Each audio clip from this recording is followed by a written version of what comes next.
It's time for Geocache Talk. Whether you are at work, in the car, or wherever you are, we hope you enjoy this show about the great sport of geocaching. If you're watching live on YouTube, you can be part of the adventure tonight in the chat room and participate with others as they watch the show. If you are listening later, please give it a like and subscribe on your favorite podcasting app so that you can get all of the weekly Geocache Talk goodness. If you have not become a patron of the Geocache Talk Network, what are you waiting for? Patron levels start as low as a Bison Tube level at $3 a month. To sign up is easy. Simply go to the Geocache Talk website and click on the Become a Patron button, or go to patreon.com/Geocache Talk. Patrons now get the famous Blackout coin, invites to special events, and other really great items throughout the year. Become a patron today. Have you subscribed to FTF Magazine yet? FTF Magazine is the #1 geocaching magazine available. It is a quarterly magazine that you can be part of. Submit your geocaching milestones and adventures to be published. FTF Magazine is also interactive with puzzles to solve and the hunt to find Spartacus. If you can solve the puzzle or find Spartacus, then you will be entered in to win a special pack tag. Every new subscription, you will receive a special swag pack. Subscribing is easy. Just visit FTF's website, ftfgeo.com. Don't miss out and subscribe today.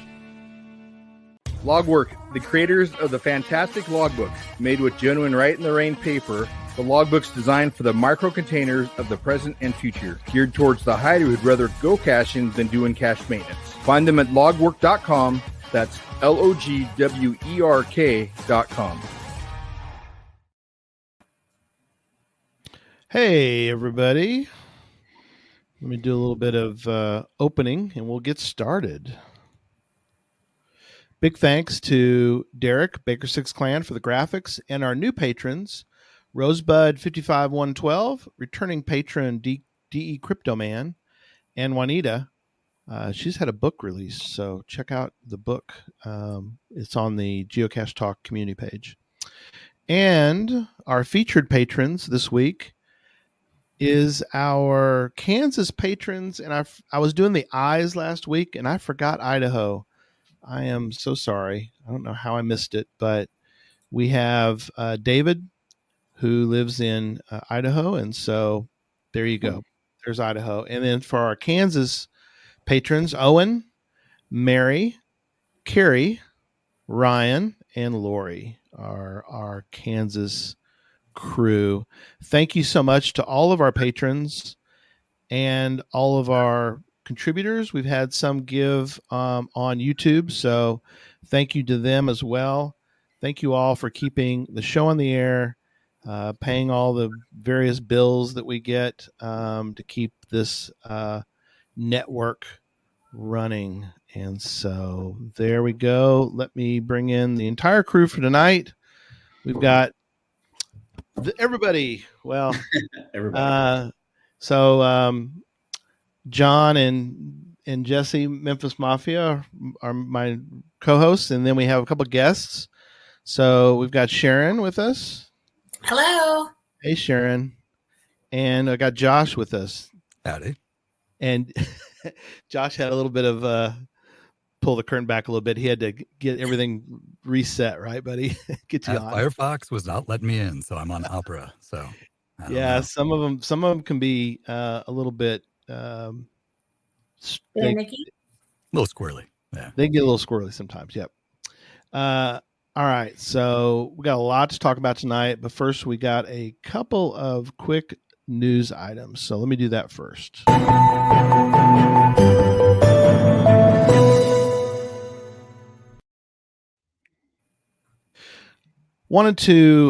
I did want to mention tonight is a special night.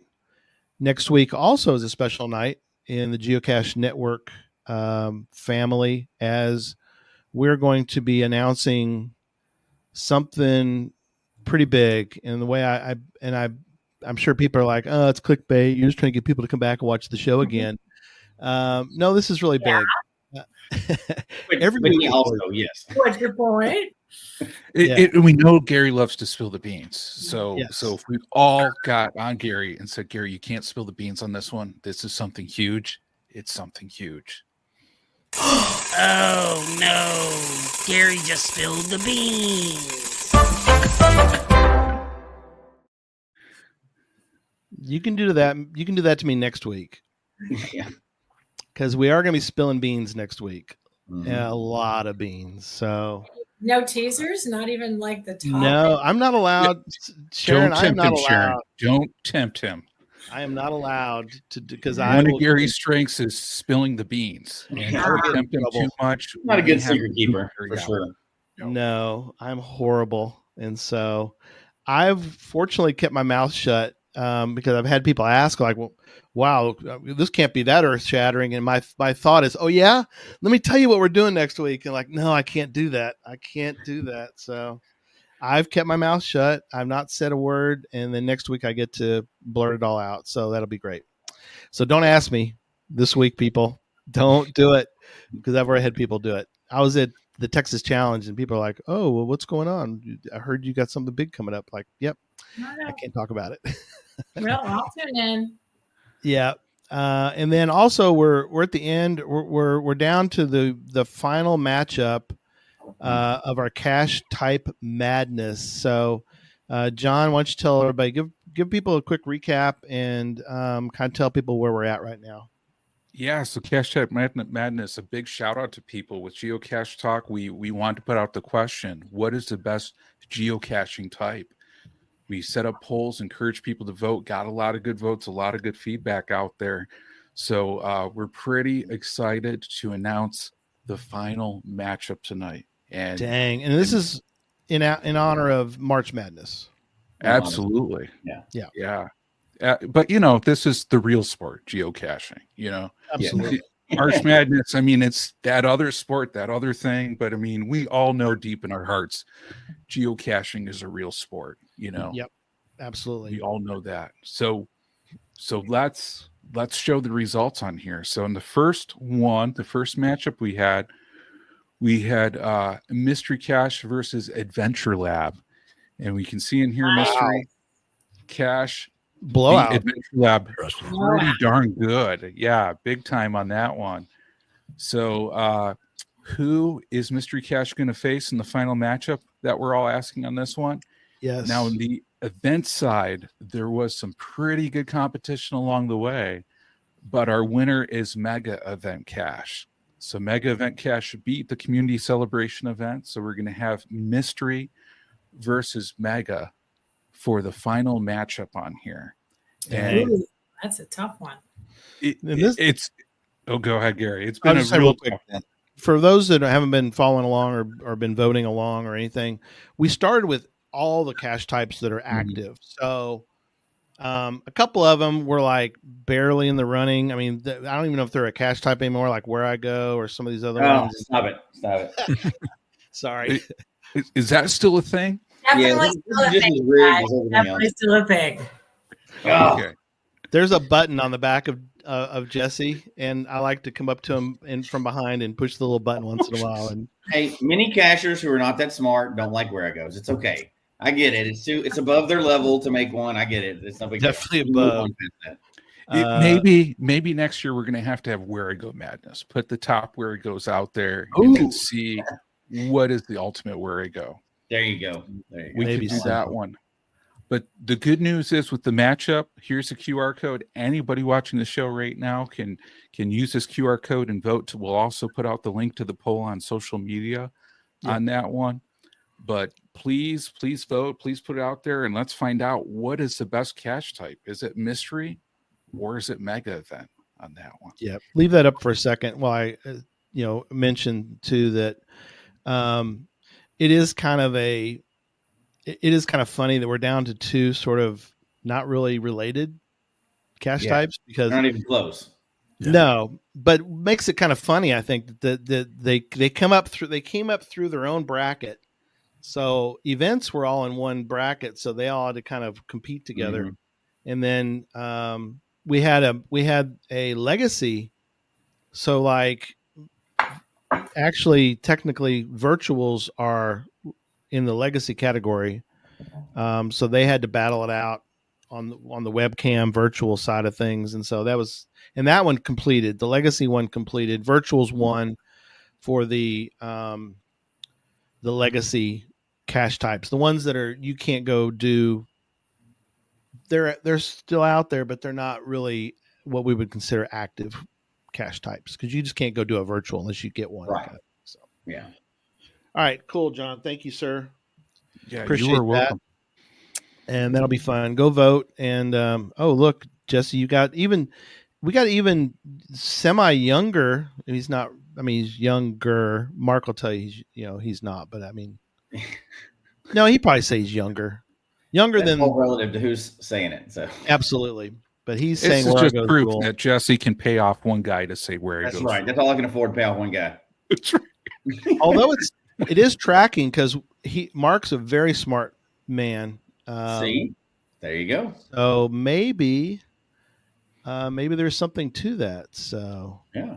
If you want to admit that you're not smart and you don't like where it goes, there's probably a support group for you out there somewhere, or we can point you in the right direction. So yeah. I was going through the notes real quick, or not notes. I'm going through the chat room real quick. Thanks for everybody being on the chat room. It's going gangbusters. So thank you for all being on there.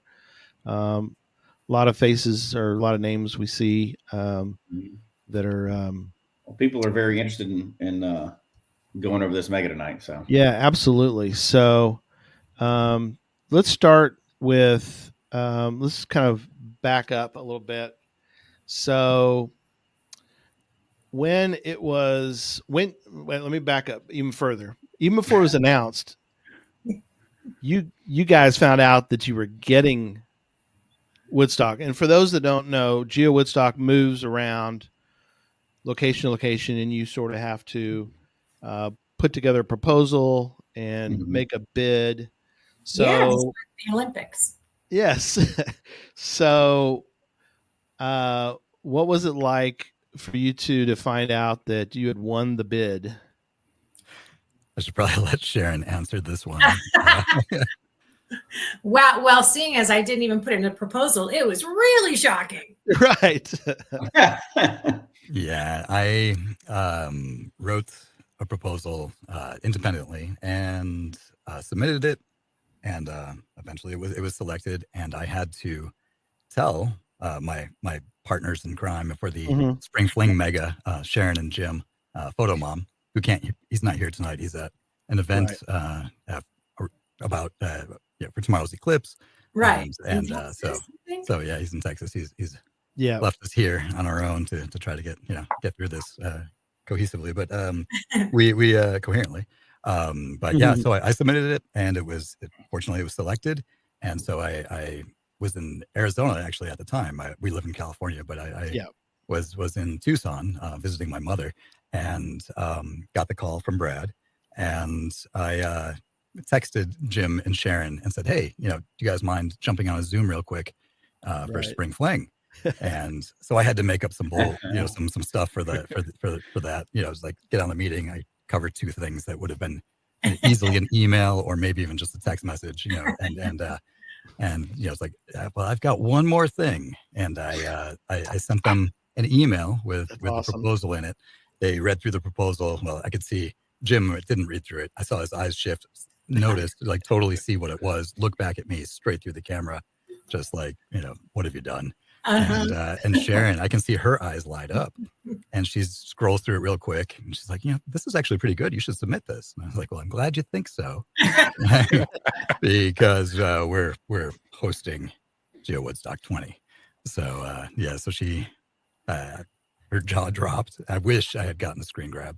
That would have cool. And they were voluntold. Unfortunately, they found out after the fact. Wouldn't have it any other way. But they're kind of used to that with me, so I guess it's par for the course. That is cool because it's completely different. When we started Cache Fest, we knew. Well, I know you knew what you were kind of getting into, and we sort of knew what we were getting into because we had a lot of veterans. But it's a little different when you bid and hope that you get it, and then you find out. So like Jesse's been involved with a Geowoodstock. 14er was in 2016 up in Colorado. So I don't remember, Jesse, were you brought on early in the process or were you late? Yeah, I was, but I wasn't part of the bid process. So right. It was our state group that was kind of putting it on with one person kind of in the lead. And I was kind of doing auxiliary stuff here and there, but I wasn't one of the. I wasn't them, or like we've done since then. And I swore after that one I would never be involved with another one, but obviously I didn't keep that promise. But What? no, it's a really long process though. And since we're pulling back the curtain, when did you find out that you got the bid? Like how long ago was that? So that would have been probably, it would probably been mid-April, late April. That's so what I was about 1 year ago. Yeah. Yeah. That's my recollection. Yeah, about 2 weeks from now, last year. So you find out, and you've obviously you all did some preliminary processing as far as like, we think we could do it here. We think that, you kind of probably did a little bit of that, but even doing that, you were probably like, oh my gosh, we got this thing. We've got to really hunker down and figure out where we're going to put everything, Well, you'd be surprised. The bid is very specific. I mean, it already has laid out where it's going to be. I mean, Josh laid everything out. I have no idea if that's normal, but Josh, did they ask you to do that in the bid? Because it was nailed down at the time. Yeah, they consider that when you're bidding. Yeah. I mean, when I considered writing the proposal, I knew exactly. I mean, I had 2 places in mind to host it, but one of them was my first choice by far, which was Flagstaff, and I worked television production, so I just laid it out like a treatment, like for a TV show. So I mean, if you look at the proposal now, or even after everything has transpired, it is pretty much precisely what was written in the proposal. Oh, cool. So, I mean, I knew exactly where to go, what to do, because I lived in Flag for 6 years. And, if you want to be one of the cool kids, you have to call it Flag, not Flagstaff. They'll know you're from out of town.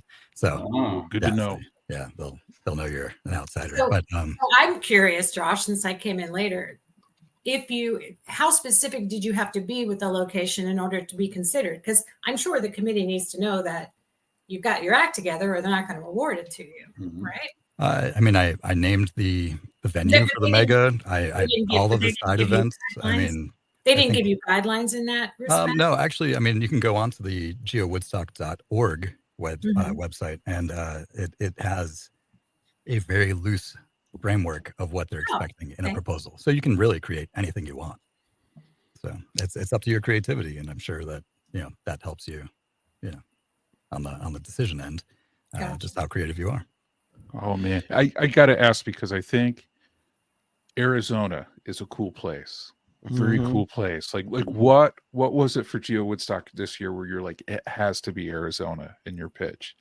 Well, it had never been in the Southwest, the American Southwest ever, right? So closest would be Jesse's talking about Denver or Sacramento, or in oh my gosh, there's Wheatland, California, up north. Fort Worth. I mean, these are the closest to the American Southwest, right? So for years, I mean, probably 2010-ish, probably not long after the Wheatland, the Sacramento area Woodstock, there was a lot of talk in Southern California about bringing one here. But Southern California is just, cost prohibitive, not only for guests, but for us hosting it. I mean, the local, the city is not going to help. I'm bringing 2,000-3,000 people, and they're like, that's nice. We're not gonna. They won't even return your email, right? And I mean, renting a facility that has parking for that many people. I mean, I can't afford Dodger Stadium, So it's just Southern California wasn't really an option, particularly with the restrictions that Geowoodstock has. With the event has to either be on Memorial Day weekend or July 4th weekend. So it crossed our minds to do it in Palm Springs, but Palm Springs at that time of year is 110, 116 degrees, and we're just going to kill off our clientele. So Southern California was not really an option.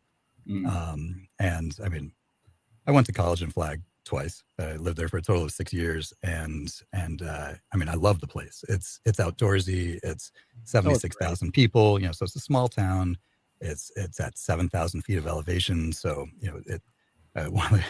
as soon as it was announced, I immediately fielded a ton of complaints online. Like, Arizona's too hot. There's no way I'm going to Arizona in May. It's like, well, yeah, the valley, the rest of the state's going to be, in the 100 and 110 plus. But Flagstaff, the average temperature for May 25th over the last 50 years is 68 degrees.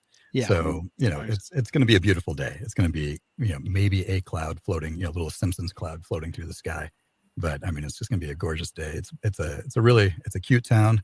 It's got a great downtown area, DTF, downtown Flagstaff. Is all sorts of cafes and restaurants. It's the gateway to the Grand Canyon, so it's very tourist oriented. That's what's nice. Even though it's a small town, they accommodate large groups because they're such a tourist attraction. So lots and lots of hotels, restaurants. Much more than a normally isolated 76,000 people town would have. I've been there. I know Jesse grew up there, but you left when you were pretty young, though, weren't Jesse? No, I didn't grow up there. I only lived there for like 2 years, and it was 45 years ago. So it's changed a little bit. It's exactly the same, and nothing's changed. Yeah, nothing's changed. It's a great place, guys. Go check it out. Yeah, I've been up that way. It's been a few years, but it is. If you're not familiar with Arizona, I think a lot of people think that the whole state is like the desert, and it's not. So yeah, I appreciate you mentioning that. Topographically, it's important for people to know because it is. Now, not to say that the desert or the valley, as you call it, isn't pretty, but it's just completely different. I mean, Flagstaff is it's up in the mountains. So driving from Phoenix to Flagstaff, 2.5 hours maybe, and it's without traffic on Memorial Day weekend. If you're coming up Saturday morning, it's gonna be like 8 hours. You'll miss the event. Yeah, we'll see you at Night Madness. But you'll climb 6,000 feet of elevation between Phoenix and Flagstaff. So you'll see all sorts of terrain change. It's really beautiful. I mean, cool. Phoenix is paved over for the most part, but the area around it is very pretty. And the desert, the low desert is very pretty. But and then Flagstaff is still desert, but it's just high elevation. It's very dry, but it's also very temperate because of the elevation. Yeah, I mean, we flew into Phoenix and drove up to Flagstaff, and it's not straight up, but you know what I mean? It's like, unless you knew, I don't think I knew it was that you're going up, but I mean, it really is like you're traveling upward. I mean, so it's really, every 20, 30 minutes, the surrounding area around you is completely different. It's very cool. Yeah. I love that. I love such a great area, but all right. So, let's see. Do I have a comment? Oh, the inevitable question has to come up. So somebody's already. Yeah, I guess we should let's get into that because we're gonna get into some details. So somebody mentioned about the G word, which I know you probably can't really discuss, but I guess we can. We're not part of the. I mean, I can tell you factually what it is. I mean, a giga is 3,000 willitens. Yep. And that is not up to us. That's up to you guys. Not up to the greater geocaching public. You just have to declare your intention to go. If you are going, then post a will attend. And if it gets there, it gets there. But it is a giant mountain to climb. And that's why there have only been 10 or 11 on the planet ever. So, it's a very, very difficult thing to achieve. And the deadline is 4 weeks before the event. So, if that's going to happen, you got 19 days. 19 days. Yep. I like how you know exactly the number of days, but you're going to kill me. If it goes giga, you're going to kill me. I couldn't do the last one. Man. Oh, that's right. He missed the hit and missed. He missed. This is right at the end of my school year. I'm a teacher, so it's right at the end of my school year. I can't miss my kid's last day of school. This goes giga. I quit. I'm just not. I'm not going anymore. Oh man, it's going to drive me nuts. I'm sure Gary would take so many good pictures and send them. Oh yeah, I'm sure he'll rub it in for the next 5 years. Absolutely. I would make a series of postcards and send it to him once a month for like 10 years. But I mean, you're really not far off. It was about last time I checked, you was about 900 away, 800 away. I haven't looked at it today, but more than 900. Yeah. Sharon's on it. We're at 2070. Okay, so 930 away. Yeah. 930. So all right. And I will say too, though, that the deadline for HQ is 4 weeks away. Our deadline, though, for accommodating registered guests so that we have everything. It is going to be earlier than that. We already closed our registration, then we reopened it for a limited number of packages we still have left. Okay. So while we encourage all people to attend, of course, there's logistical reasons why, we have to be able to. Oh, absolutely. Absolutely. Yeah, sure. Yeah, well, that's something that we get asked because we're kind of part of the Cache Fest crew, and that is people are like, well, it doesn't make any sense. Your event is in whatever it's usually like this year it's July 4th week, and people are like, well, why is it that you need to why do you have to shut off in April? That doesn't make any sense. What if I want to buy it 3 days before the event? It's like, yeah, we have to go buy all the stuff. So Right. Amazon fulfillment center, like this is a small operation. You've got to like send off to another country for coins and shirts and all this other stuff. And it'd be nice to be able to just have stuff on demand at the event. But this, I'm sure y'all got the same package we did, right? $100,000 from HQ to be able to host this event. Oh, precisely, exactly. We got 100,000 less than you did. So we obviously, I mean, we're geocachers, right? And this whole event is just out of our pocket. It's the same sort of a local event that you have, at your local pizza place. Exactly. It's just on a grand scale. Yep. So I was able to talk two other people into kittying some money together and renting some pretty crazy venues. And so then, we're out of pocket on all that and then hope to get it back on registrations. And with GeoCoins, I mean, I'd love to order 10,000, have them, sets for everybody and whatnot. But we got to order these things in advance and have them shipped across the ocean. They're all custom made, obviously, and they have to be delivered in time. So, so, we have to cut off registration at a reasonable time. And it also, we need to know how many to order. I can't just order 10,000. So, we did order 5,000 and 4,800 or something coins. So, Josh, tell me how many, because we have this is going to be like nothing I've ever been to before. There are so many gorgeous coins. And I'm not just saying that. I had no part in their design. That was all Josh, and it was amazing. How many are there, Josh? So there are a dozen GeoCoins. There are 15 trackable tags. There's an event path tag as well as 2 path tag sets. So one of the sets is a icebreaker set that you get a package that are all the same, and somebody else gets packages of different ones, and you complete your set by trading with people on the spot.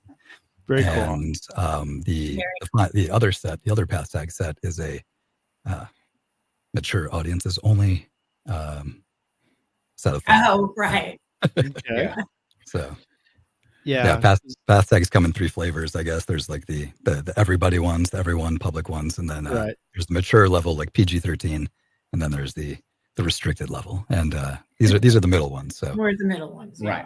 It sounds like there's a guy we met. John, you remember the guy we met in Memphis? Oh yeah. He is a fellow Western New Yorker, big guy. His name's Matt, and I can't remember the numbers. I know it's like. Does he have a trench coat and he opens it like this? And kind of. Yeah. He actually opens his tackle box. He has a tackle. Yeah. Yes. I met him in Yuma. I think what Matt calls them is spicy ones. Is I think the term that he uses. Yeah. He has a. Oh, the nude cacher? No, that's not that guy. Not that guy, Quincy. That's a different. That's a different story. It's a different story. Although I need to dispel a very, very nasty rumor by Jen. Jen says that we have coin making elves or something. No, that's not occurring. So sorry, Jen. That would be nice if we had elves doing that, but it doesn't work that way. Well, and Josh mentioned the 15 trackable tags. Yeah. It's one for each of the events. Yeah, all the side events have their own that you can buy at the side event. Very cool. And it's going to be, the side events are amazing. I seriously, I've never been to anything like this. I'll say that. Yeah. We'll definitely get into those, Sharon. Thank you. Yeah, we're going to definitely get into, because I want to hear about all those side events, because that's going to be really cool. And really, megas are really mega week nowadays. Yeah, exactly. It's not a mega that you're going to. You're going to a mega week. So that's what we're going to be covering. Yeah, for the effort of putting it all together, it's needed. It's for people are coming from how many different states and countries? And the pre-registrants, I think we had 46 states, and I know a couple of the outlier states we've picked up in registration, and then we are now up to 20 countries. Right. Somebody just registered from Thailand, so cool. we have 20 people from 20 countries. Yeah, so to travel all this way, it's got to be more than a single day. Yeah, and absolutely. Yeah, we're Got to gonna make it worthwhile have a lot for them, and the area is going to have a lot for them. Just the area itself, with the Grand Canyon and the planetarium and all the cool stuff in Flagstaff. So it's going to be an epic week for sure. Yeah, and before we move on to the part of the other topics, is there anything on the swag side? Is there anything left, you guys, from the website? Is there anything you said? Is there anything still available? Or yeah, absolutely. We closed registration on March 31st, so we could take tally of everything, get our orders in, and with our rounded numbers, we then counted out how many packages we could still create. And so we reopened registration, I believe on the 4th, and with those limited numbers available. And once they sell out, they're gone. And we'll also just close up on April 15th, whether or not they're actually sold out, because we just have to start building packages.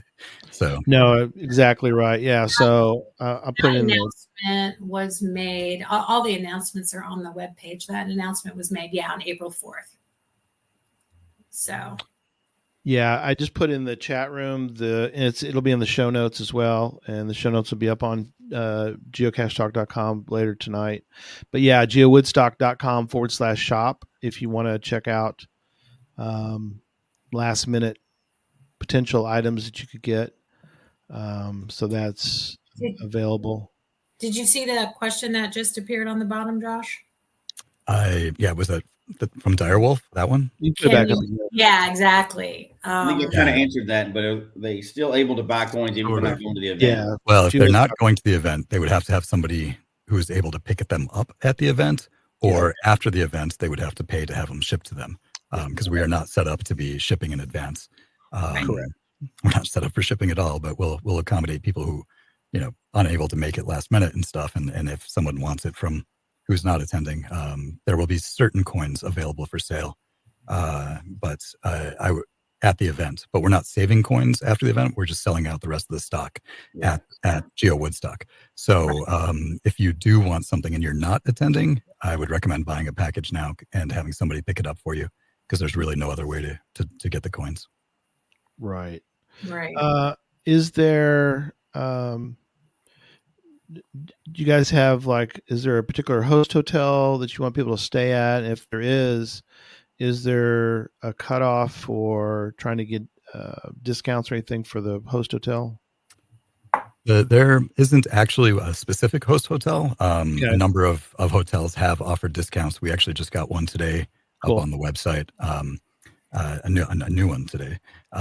So there are a handful, several, I don't know, a few on the website, and that's at geowoodstock.com/Flagstaff. And but there isn't a specific hotel. Good to know. Yeah, awesome. Yeah, I just want to double check on all those kind of little items. So is there also on geowoodstock.com, is there, if people want to come do any kind of camping, is there any kind of camp locations that? Absolutely. It's on the same page, or some that are mentioned, but there are numerous camping locations in and around Flagstaff. There are 2 within Fort Hill County Park, which is the greater park around the mega event venue. And if you're DOD, you can get a campsite 300 feet outside the venue entrance. So it's pretty close and convenient. Additionally, for the more adventurous, Flagstaff is surrounded by Coconino National Forest, and it's legal to boondock there. So if you're into dispersed camping, without water, electricity, toilets, anything, then there's a ton of space for you. Very cool. Yeah, we had on a couple that they live out of their van and travel and boondock everywhere they go. So that's always interesting to hear about. But yeah, that's really cool. So that's good to know for those they're going. They want to try to make any plans for that. We're kind of we're getting rid of all the roadblocks for folks of how I don't want to. That's right. So there will be no excuses. So so before we get into, because we want to get into the events, because we're big side event fans. And but let's do a couple other quick items. You have a thing on here, Josh, about GW20 Connect. So you want to tell people a little bit about what that is? Yeah, it's just a private Facebook page for attendees of the event to interact with each other. So you can connect with other people who are coming.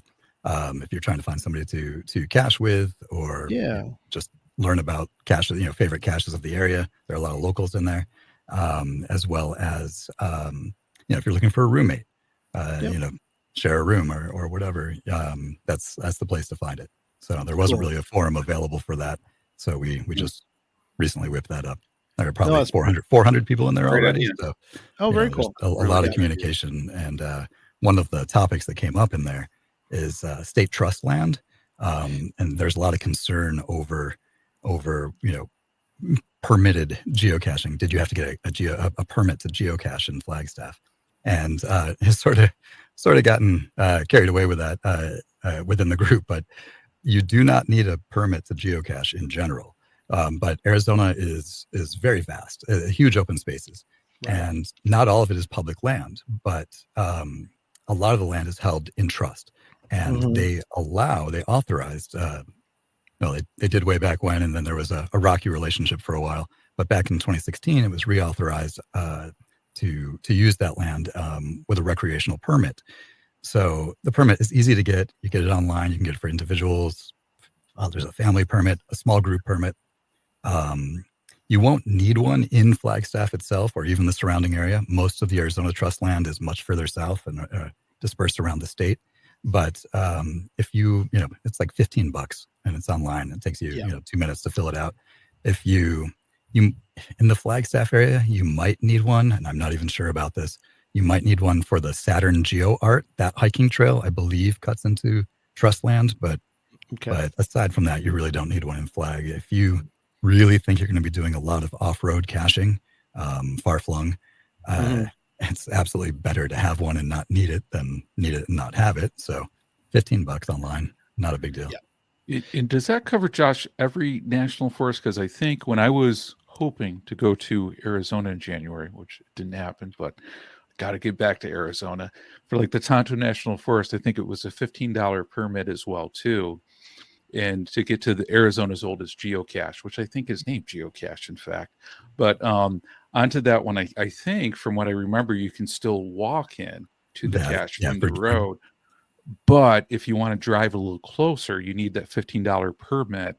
And at least at that one, I think that was through the Tonto National Forest. So does this $15 permit cover you blanket across the board? No, just for trust lands. So GC57, which is the oldest one in Arizona, has a gate at the end of the road where you park right off the highway. There is a gate there.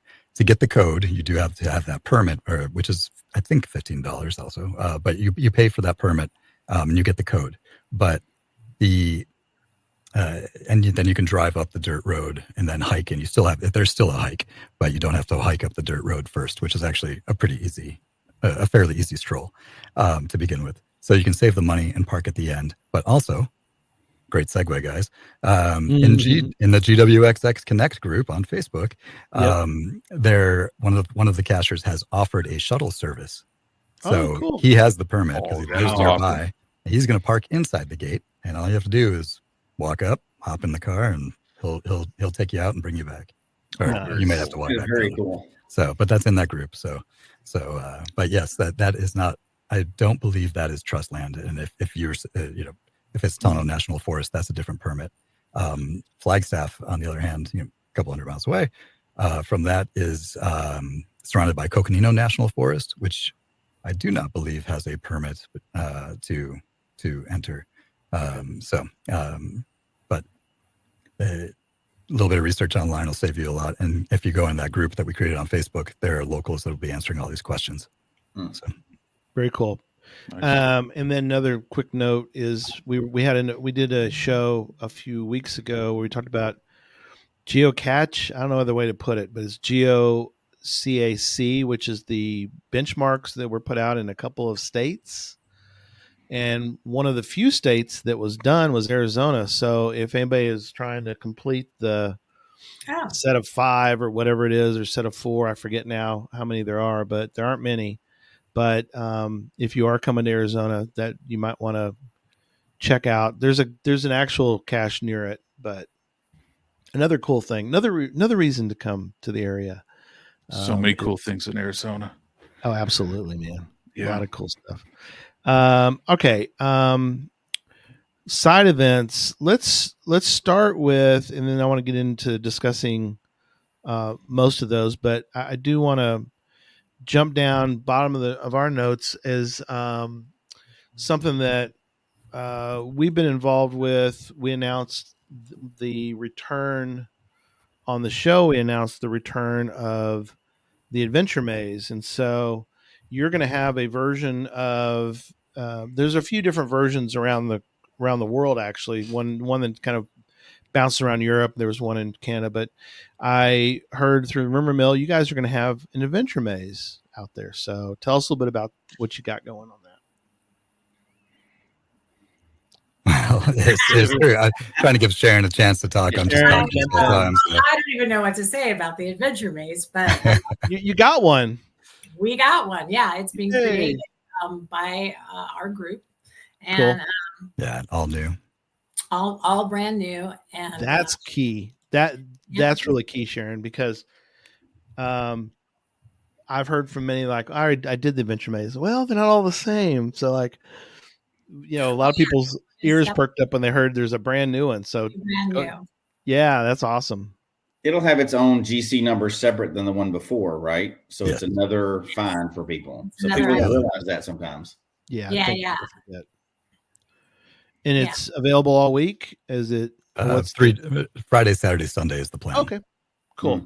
So when that page publishes, there'll be more information on it, but it hasn't published yet. But that's can you give us any spoilers? Any spoilers or hints? So what's the theme like, or is it all maze? And there's some amazing things to see. I don't know.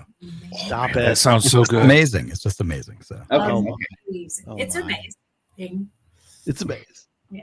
You have to be there. That's really cool. Is it going to be? I'm sorry. Is it going to be in Flagstaff, or do people have to travel some to get to it? Or currently, it's expected to be in Flagstaff. Okay. But, yeah. Again, that'll all be on the page when it comes out. It'll be. People have to keep checking back to find out. Yeah. Wow, I can't get him to spill any beans. That's crazy. No, Gary would have already told us. So yeah, I'd have said way too much. I'm like those guys that are in the MCU that are like, oh, everybody's going to die in this movie, and people are like, you can't say that. Oh, not everybody's going to die. Never mind. So, spilled it. Nobody will die in the maze. You will. That's good. Yeah, that's a good. Fingers crossed. That's a real good thing. That was a very high bar to set. Let's just try not to kill people. That's probably good. Yeah. That was a movie. Okay. So a couple other items, then we'll get into the. You're killing me, Gary. I want to hear about these events. I do too, but yeah, I want to. Okay, let's just get into them. All right, let's go. So starts on. I think this is crazy. I love it, guys. So don't take my crazy the wrong way. Yes. But you're starting a week early. We are starting a week early. That's crazy. Yeah. Well, we're not local ourselves, right? I lived in Flag, but live in Los Angeles now. So we're not local ourselves. So we are going up more than a week in advance to prepare. So it's like, well, we need an event for ourselves. So we created an event that we can go to, and we were hoping that other people would show up. And amazingly, it has like, I don't know, 60 Willetons or something already. So but it's early bird gets the axe. So it's at a axe throwing location that serves fun. pizza and beer because what could go wrong, right? What could go wrong? That sounds incredible. I just want to say that gosh. sounds really amazing. So have that pepperoni pizza and cheese oil all over your hands, throw back a beer, and then huck a huge piece of steel at that. Exactly. This sounds like heaven. Josh, you mentioned pizza. I should have warned you before the show. Oh, geez. That's a pizza. We can't get this guy to shut up about him. Oh man, I got to tell you, Gary, if this is the way the event's starting, this is going to be like just one of the. Okay, enough of that. Oh no! I changed the password. Hey, Gary, you forgot to change the password, my friend. You thought you did. Go ahead, John. Tell us about the pizza. I'm ready to hear Josh tell about the pizza. That's right. I don't know what Arizona pizza is. I've been to Arizona multiple times. I can't wait to go back. But is there something special about Arizona pizza? Well, honestly, the place, the axe throwing place, is new since I've lived there, so I've never actually had their pizza. Oh. However, this is our event on the 18th, 1 week before Woodstock, and then there's a why haven't you gone home yet sort of event a week after Woodstock, and on June 1st, and that one is at an excellent, incredible pizza location. So it's at a brewery that has partnered with probably the best pizza in town, and that location it's a fantastic place. So that's our has the dust settled yet event. Because Northern Arizona was a Flagstaff. It's all pine trees, huge pine forest. Yeah. And it is a lumberjack town. It was originally. So our beginning and ending events are lumberjack themed with the axe throwing and the dust settling. So that's awesome. Sounds perfect. Yeah. And pizza. Yes. There you go, So John. good. For most of the same people, it's the events in between those two that they'll be attending. Yes. So welcome to Flagstaff. WTF. Yes. Welcome to Flagstaff is on That's Wednesday. on Wednesday evening. Wednesday the 22nd. Yeah. That'll be lots of people will already be in town, we're sure. And it'll be the first opportunity to pick up your swag packet that you pre-registered for. That is dropping dead on April 15th. With just a few packages left. So get those. That'll be Wednesday night. And then from then on, we have 2 per day up until the main event. 2 per day, pretty much, there's until the Monday after. Yeah. Until the Monday after. Yeah. 2 per day till the Monday after. That is awesome. Yeah. And all the show notes. The show notes will have all the events listed, as well as the main event is got all that, but right, and everything. The cache page has a link to all these events as well, a list of them. Absolutely. Also can be your little go-to map. WTF is in downtown Flagstaff. It's right on Heritage Square. It's right in the middle of town, and it's just come say hello, pick up your packet, and walk around and enjoy downtown cool. Flag. And then next morning is the Geowoodstock Express. So Thursday morning, that is out in Williams, 30 miles outside of town at the Grand Canyon Railway Station, at the old Fred Harvey House there.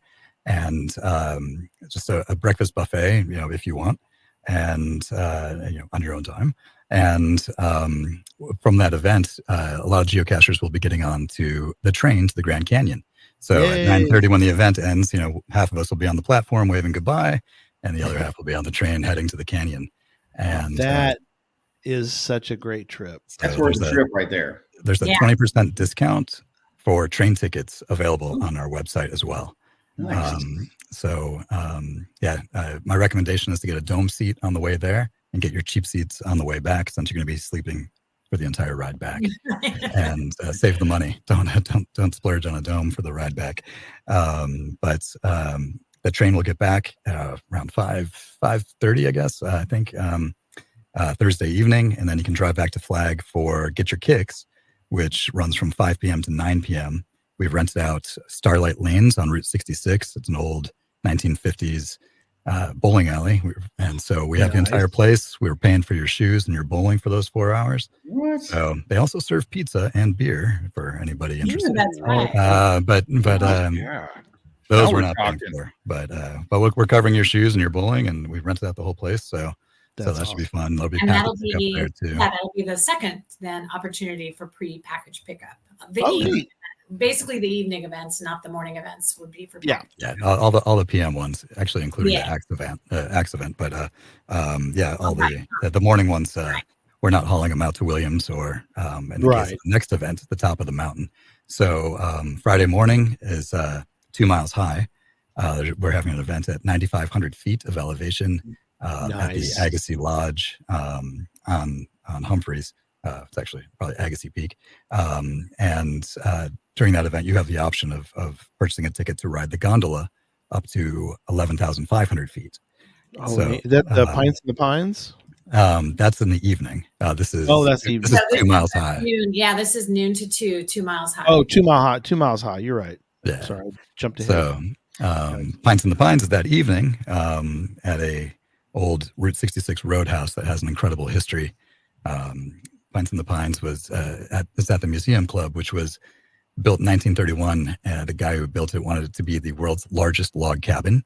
So it's pretty big, but he was a taxidermist and ended up turning it into a museum of his taxidermied animals.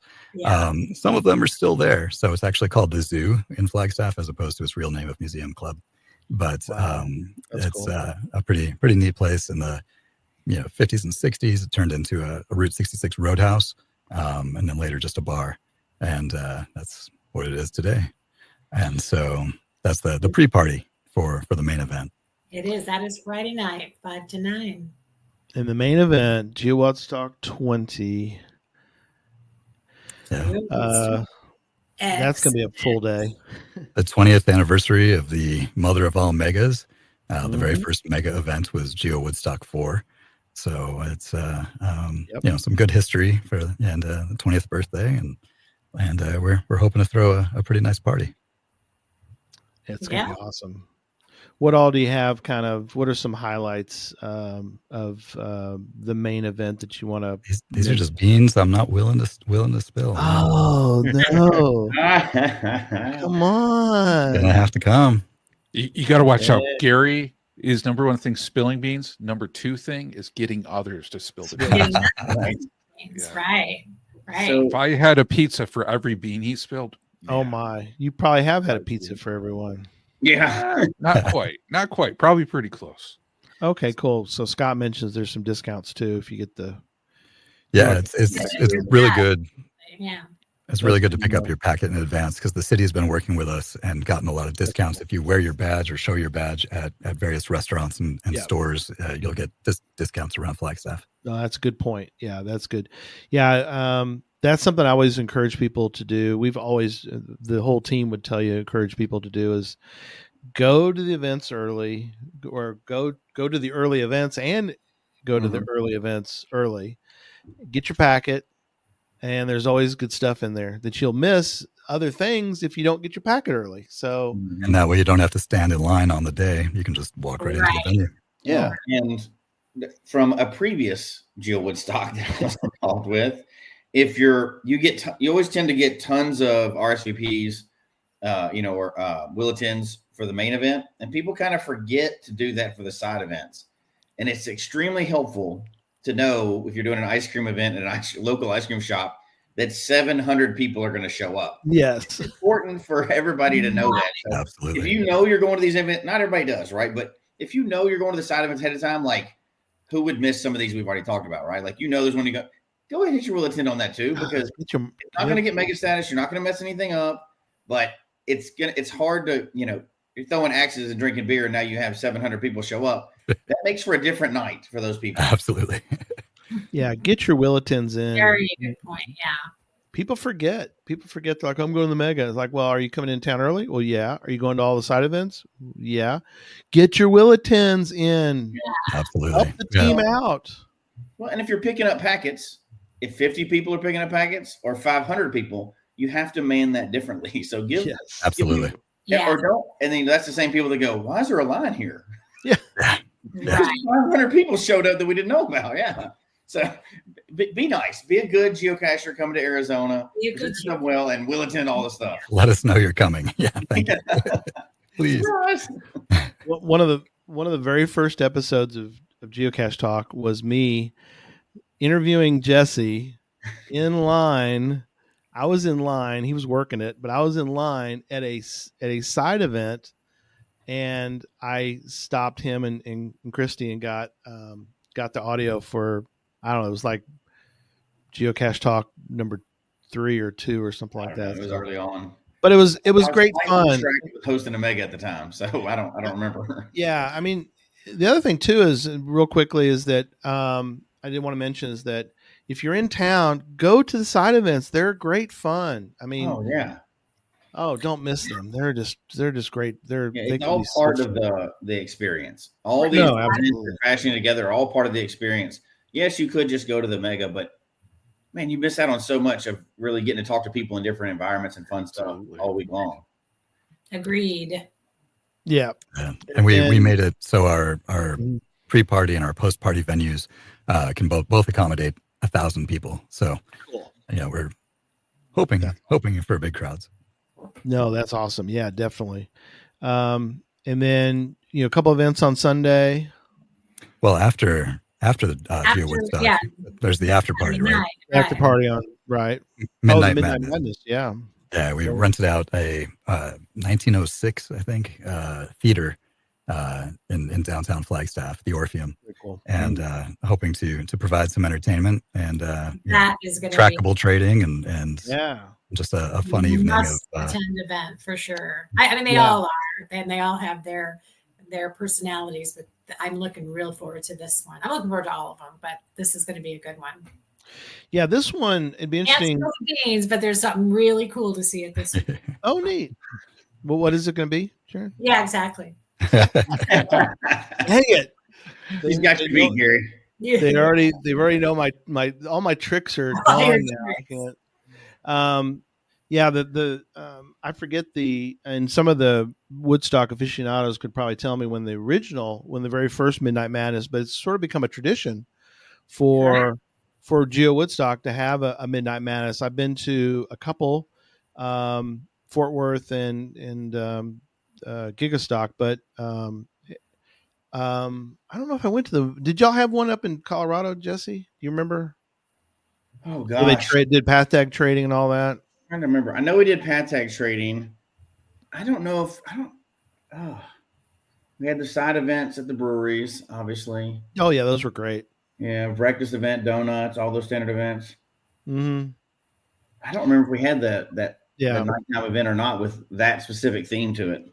I love it. Midnight Madness is a great tradition, I think, for the Woodstocks that they do. That's really cool. A lot of people don't, they're like, it's at midnight. No, that's just the name of it. It starts at 8 midnight.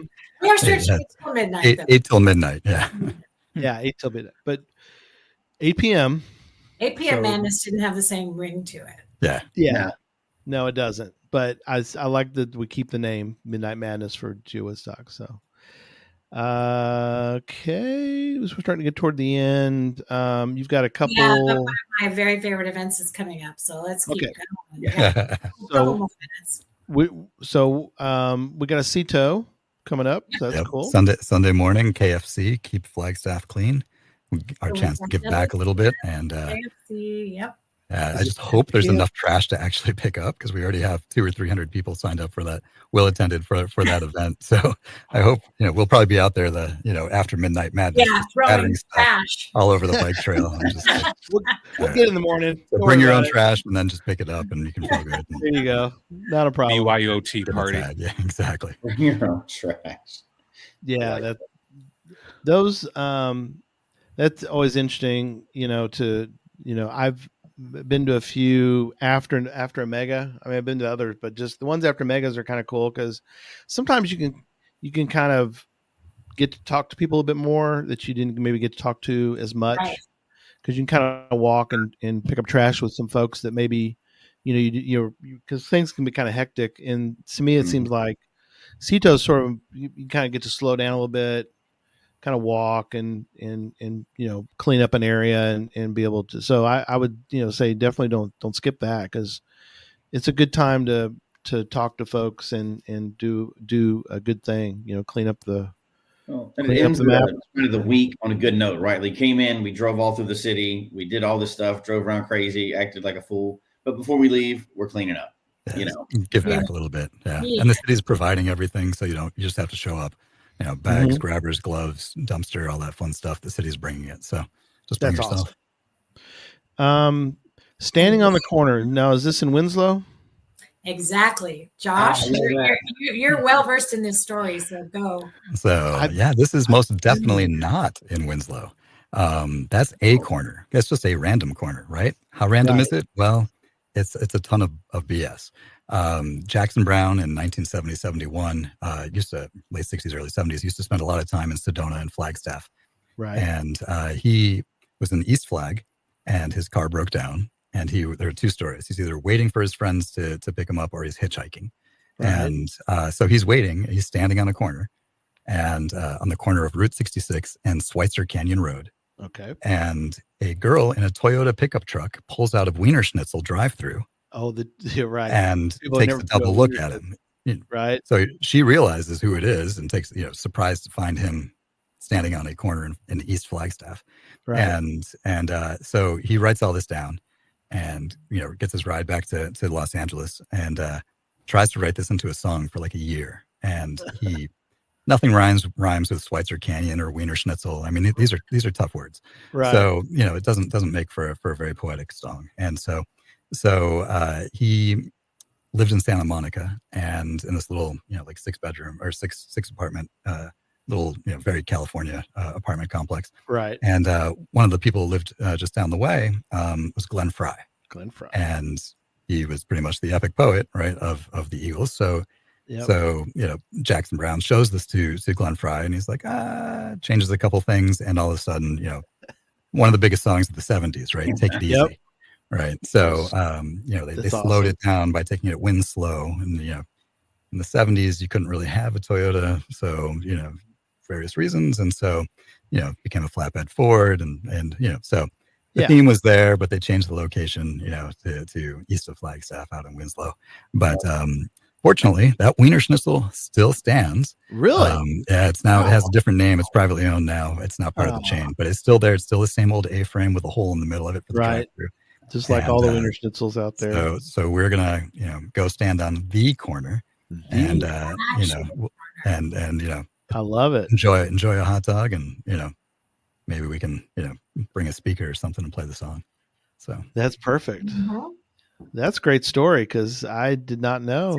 I love that story. I didn't know. I reached out to Jackson Brown's people, but they never heard from them. But I just got a lead from a neighbor who used to work for him. So it's possible that maybe he will at least send me a no instead of just ignoring me. Right. Yeah, that'd be fun. We could read it. Yeah. For free Wiener Schnitzel, he should really show up. Seriously. I'll buy him lunch, no problem. Yeah. No, I'll buy him a hot dog. The two dog tater tot meal. Yeah, it's like Yeah. I mean, that's all the incentive you really need, right? Seriously. Absolutely. Wow. If it was pizza, he'd probably be here, but Oh yeah. I mean, beyond a doubt. We all know that. Maybe they have a pizza dog or something. Yeah. Let's do the last one, and then while I'm doing that, I'm going to check notes, and then we'll do like a final sort of wrap up. But you got a Farewell to Flagstaff event. Yeah, the FTF event is more like the last to find, your last farewell. Mm-hmm. Grab and go breakfast at a local diner on Route 66, and come say goodbye on your way out of town. Nice, that's awesome. So I was in the comments, a lot of great comments. Thanks to everybody who was on tonight and mentioned stuff. Thank you for having us. We got a few tagged comments we want to get to. So Jesse, you want to grab on some of those? I'll grab them. So somebody asked, is there a virtual at the top of the gondola yet? No, and not. You just have to eliminate that word yet. It's not going to happen. worked with the reviewers in Arizona, and the access to that area is not consistent year round. There's the public access to it. So since it's behind a paywall, it is not gonna happen. Makes sense. So so that's. I guess I get that. All right, now the next one is extremely important for every mega. Yes. Well, if they let me off the show at some point, I can try to build the sign up website. But it's on my list of things to do. I promise. Nicole, it's going to happen before May, and by May I mean May 25th. So it'll happen before the event starts. I promise. And we will use Josh, right? We will use a sign up genius, and it'll be a very easy link. There will be an announcement. Lots of time slots, right? It takes a village to raise a mega, and we probably we sat down Thursday night and tried to flesh it out a bit. We came up with 300 opportunities. 300 so volunteer opportunities. You'll all have a chance. We very much thank you for wanting to help out. And as soon as I get that all in a readable form on a usable form on the internet, we will make an announcement when that happens. If you would, we want to help you guys out. So definitely send us if there's other information as well. But for that volunteer thing, if one of y'all definitely send us the link and all that, and we'll talk about it on the show and make sure to get people to put that in front of people to help, because so important. We understand being sort of in the mega business a little bit of ourselves. We kind of know the need for that kind of information. So we got people who are like, can't wait, chomp at the bit. Royals fans, can we just leave now? Yeah. You can if you want. Route 66, the Adventure Labs all the way across from Chicago to LA. And we It's do have insane It's gonna people. take you a couple weeks. Yeah. Yep. Go ahead, Sharon. What do you say? I was going to say, we know of several insane people who are doing that. They're making this at least a 2-week trip. Awesome. And I think Scott, who's been commenting a lot, is planning to. Yep. Is he doing Santa Monica to Flagstaff or He's doing Flagstaff to Chicago, I believe, after the event. Or maybe he's going beyond. Going the opposite direction. That's cool. Yeah, I think he's probably already done Santa Monica. I don't know. Probably. Yeah. Scott, I'm sure you'll chime in if I'm wrong. In that old Route 66 drive, I did that. It was 2001. Incredible trip. So many incredible places, especially for people in the Northeast doing that. You going out there in that beautiful Southwest, places you've never been before. Just awesome. That is cool. Very cool. So the next one, last comment we'll get to is, and the reason I put it up, even though we don't have a name on it, it just shows up from YouTube. But they're saying, appreciate all of you. This will be their first major event. So we've talked to several people doing megas, and we've talked to several people that haven't been, and they're kind of intimidated by some. And true that some have more of a learning curve than others, right? Like Texas Challenge or going caching. There's a lot more to them than a straightforward event. It sounds like this is a great event for people to be their first event, because absolutely there's not like a interlacing thing, and there's themes for everything and all awesome events, but nobody should be intimidated. Every one of these events should be totally accommodating for anybody at any level of geocaching. Absolutely. Sorry, go ahead. No, I was going to say it's perfect, because I kind of consider it like, because it's a one and done, there's nothing to build on or go, when I went to my first going caching, there was so much to learn. I really didn't get the hang of it till my second one, but this is one and done. So this is for the newbie. Show up, see what it's all about, have fun, talk, just meet people. I think that's the real theme around Geowoodstock in general, is it's just a place for geocachers to meet from all over the world. Absolutely. It was, that was Joe GPS's intention when he created it, was to bring people together. It was created as a social event. It's not a competitive event. It's not a challenge event. It's not that you all come and then head off, in this big competition throughout the day, racing all over caching and meeting again. It's about coming together and just spending the day and you having can see fun. at our venue all day event. long and never not be busy, including chatting with people. So I really encourage for new people, for sure. Yep. Well, let's go around and everybody get a final thoughts. I'll do my quick ones, which is Geowoodstock is incredible. And from what I've seen already, and I know about Josh. I don't think we've ever met, but Josh, you have a very good reputation out there, my friend. So that's really good. And in geocaching too. Yeah, no, that's what I meant. Yeah, yeah. But definitely, it's in good hands this year. Very appreciative of everything you guys have done already in the planning, and this is going to be big. So I'm looking forward to hearing more. And we've got a lot of people that we know that are going to be headed out that way. So I'm excited to hear all the different stories. And Geowoodstock is unique, and everybody who can go, I would encourage you to try to at least go for a couple of days. I know some people are like, well, you got events all week. It's like, well, you don't have to come for the whole week. You can come for part of the week. Yeah. If you want to come for the whole week, you can. But if you can't, that's fine. It's not gonna, you come for 3 days, come for 1 day, whatever you can do. But yeah, so I guess Jesse or John, and then we'll get to the crew. I'll jump in because we want to make sure we leave them, a few minutes to tell us anything.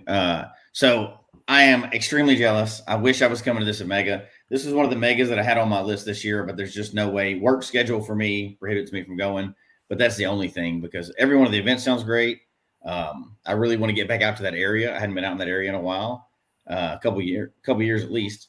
And this it's set up perfectly for new to old cachers going here. I'm very jealous that I say nobody else needs to will attend, because it better not go Giga. I'm gonna be mad because I don't get to go. And that's just pure jealousy. So funny, because I've been saying if it goes Giga, I'll go mad. You will, yeah. Absolutely. Yeah, that's a lot to go with. So you're saying to make Sharon go mad, people have until April 15th to register and walk in their will attend. So madness can be fun, especially when it involves pizza, which this event has some really good pizza on this side, especially at an amazing location. But yeah, but in tipping the hat, I mean, Sharon, Josh, all you guys, it's incredible what the geocaching community can pull off. For people we all probably know, all of you all are just volunteers pulling this together out of your hearts and your passion for geocaching in the community, and that is awesome. So thank you guys for doing this, and this sounds like it's going to be such a blast for everybody to attend. So thank you. Absolutely. So Josh, Sharon, which one of y'all wants to? Sharon, go ahead. I don't even know what to say. Just to wrap it up, it's make me go mad and that's right. We'll attend for. Make me go nuts. The post your real attends. Yeah. We really want to know who's going to be there for realsies, so that we can be prepared for you and accommodate you and welcome you. And we're very, very excited to see everybody, to meet as many people as we can. So, some final thoughts for you as well is, have you ever been, because I don't know, you've been to Megas before? Josh has been to a bazillion. I know. Well, yeah, but is this going to be your first? I started caching in 2016, and I've been to 3 or 4, but Josh has been to everything. Oh, well, very cool. 2 Geowoodstocks, 4 going cachings, couple of others here and there. So maybe I'm up to 8 or 9. I don't know.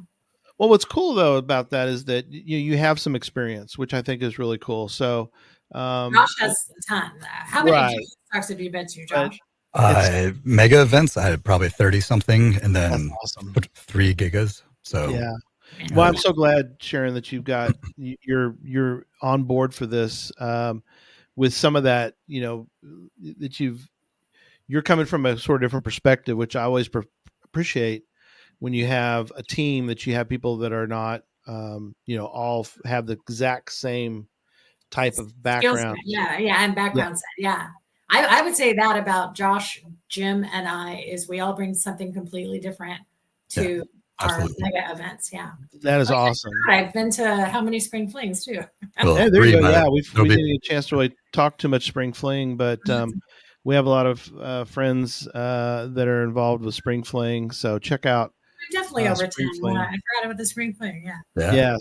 So very excited for that as well, over there in California. And so it's 3 weeks. We're hosting our 3rd spring fling. On Star Wars Day, 3 weeks before Geowoodstock. So if you're looking for a longer trip, come out to Los Angeles first. come to the And fling. then you can do Route 66 from Santa Monica. Exactly. Double back to flag. So that's coming up. We do have some beans not to spill about that event, but in addition to the new caches, ALs, and gadgets and tacos and all the fun games that we play and everything, we have a couple of special guests coming, and we'll also we'll be trying something new that has never been seen at any mega event or any event ever. I like hearing about those. What is it? Nice try. And then about Geowoodstock. All right, Josh, you get the final word. Go for it, my friend. So as you guys were saying, it's get your will attends, the will attends and registration are actually two different actions. The will attends help, HQ make determinations about it. They help the vendors, they help things like that. But really what's important for us are the registrations, even if it's the free ones. We just need to tell the people at the venues, what to expect. We're bringing in, as Jesse was saying, it's like tiny little ice cream place on the corner and 700 people show up. It's like we really that the registrations are what's important to our planning. So that registration does end on April 15th. And you can post will attends right up to the start of the event, of course. And we still hope for you to come. You just won't be able to get a package in advance. Right. But there will be some swag available once registration closes. All of the extra swag for certain items will be available a la carte at the event. A la carte, first come, first serve. First come, first serve until it sells out. And hopefully, quick cash is quick. So, hopefully... just make it simple for everyone. Yeah. Yeah, absolutely. That's cool. So, so I guess we're going to let you have some final thoughts, Josh, on the whole thing. On the whole thing. I mean, this thing is my love letter to Flagstaff. I very cool. My industry is here in Los Angeles. My wife's industry is mostly here in Los Angeles. So we're here. Not that we don't like it, but Flagstaff is a true love for me. I list it as my hometown. I'm from New York, but I tell people I'm from Flagstaff, right? I just love that place, and it's really conducive to geocaching and Geowoodstock. I mean, I think it's an ideal place. It's gorgeous. Weather's going to be amazing. We've got tons of fun stuff lined up. Yeah. I mean, someone said that, can we just get this started now? And I totally agree. And I just want to get it started and actually keep it going. It's going to be fantastic. It's that dichotomy of, I want to get it started. And then the other part of your brain, Josh, like, no, we're not ready yet. Not quite. They'll never be ready. You could give me another year, and it's just like, we can still tweak this and we can still do that. So it's just rip that Band-Aid off. You'll have the post mega, blues for a little bit. Just like when you're done, you're like, it's done. Thank goodness. And then you're like, oh man, it's over. But we still have, the mega that we created here in LA. Spring Fling, and which if all goes well this year, obviously there'll be a block party next year. We're still in California, so but we're not quite out of it yet. No, you're right. We have a little more till we retire from the biz. The mega. There you go. Perfect. All right, we're gonna wrap up. You two stick around for a second afterward, but again, everybody, everything be in the show notes, as well as if you go to the web page, the cache pages. And check it all out there. And I think we're done. And we got a few comments. So thank you, Jim, for the comment. We've had a few people who are. Lori says, appreciate everything. Yeah, it really is. It really is for many. It's on the Facebook page. Yeah, I mean it's. It is a labor. We kind of feel it a little bit ourselves for when we work on Cache Fest. So we kind of know it's a lot, and people who don't know, it is a lot. So definitely give them a little bit of your time as well. So that's our final word tonight. Give people a little bit of time when you go out there. Volunteer and do a few things and give back. So, all right. Thanks everybody for tonight. And thanks so much for having us. You. You bet. Right. We'll Have see a good y'all. night, everybody. Yep. See you in Flagstaff. Yeah, seeing Flagstaff. Doing flag. Seeing flag. There you Flag. go.